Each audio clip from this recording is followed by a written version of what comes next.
Hello, denizens.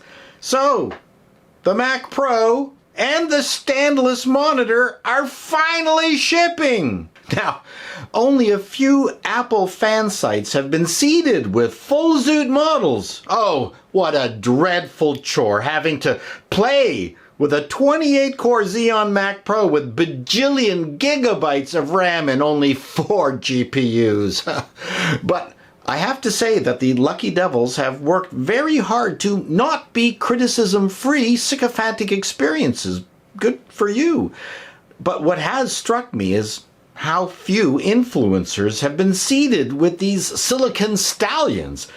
The Macs don't get much love at Apple hardware rollouts anymore. Significant updates, like the 16-inch MacBook Pro, ooze out of Apple like a lanced boil with nary a by your leave.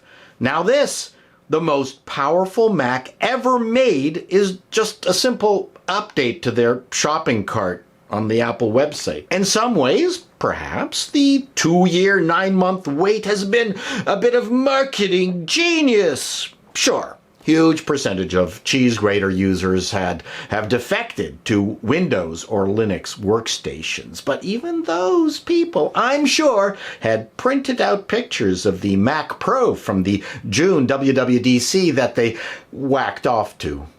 I await more reputable testers who have actually bought their own units to deliver the real reviews. It's so strange to still hear from people who immediately vomit, "Oh, the Mac Pro is stupid. Why are you even talking about it?" Well, this has been a constant refrain, like since the MS-DOS days, as if we're not allowed to buy Apple products for some reason. And there seems to be this weird thing where people are writing, "Hey, Peter Paul, I thought you were a Hackintosher. Why are you saying nice things about Apple?"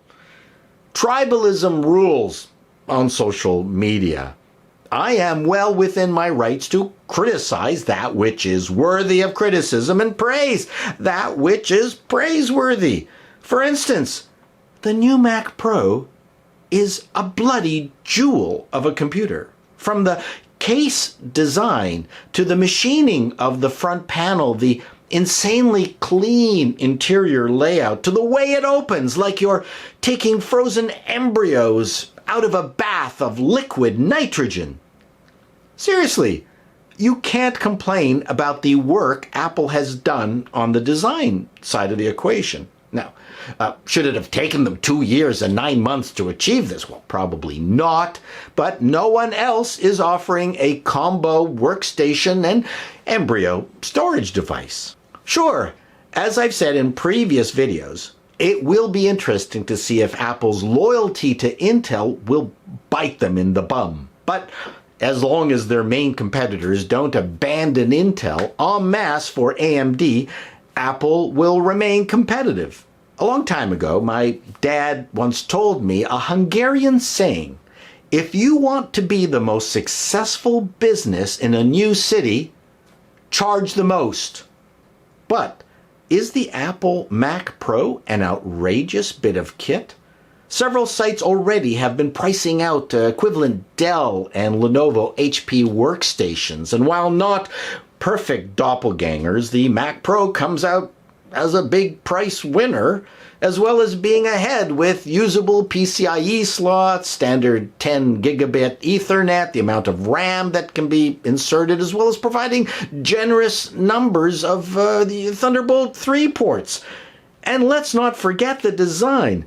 The Dell, Lenovo, HP workstations are uglier than watching Steve Buscemi riding with Sandra Bernhardt.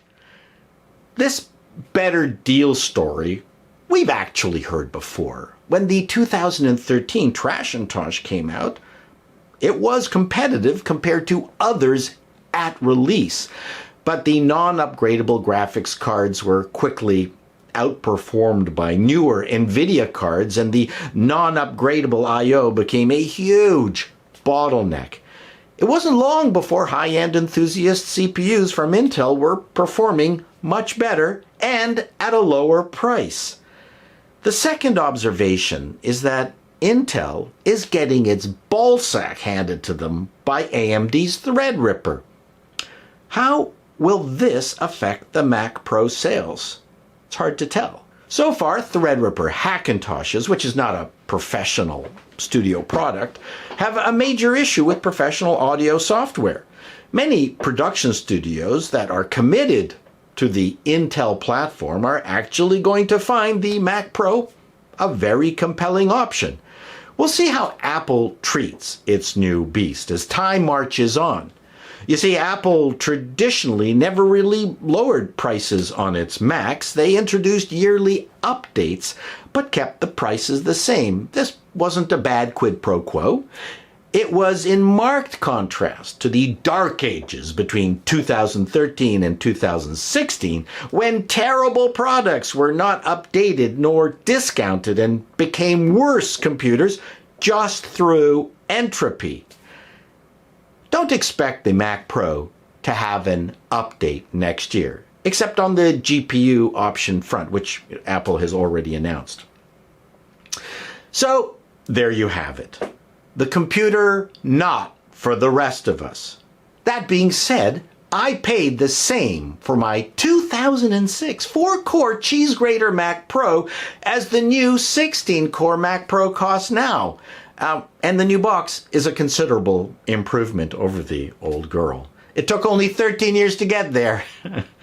iFixit has a video where they test just how good the new Mac Pro is as a cheese grater. Not good, actually.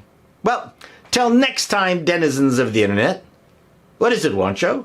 You want to borrow my old 2006 Mac Pro? Sure, but I'm using it to anchor a corner of a tarpaulin that's covering a huge gaping hole in the roof.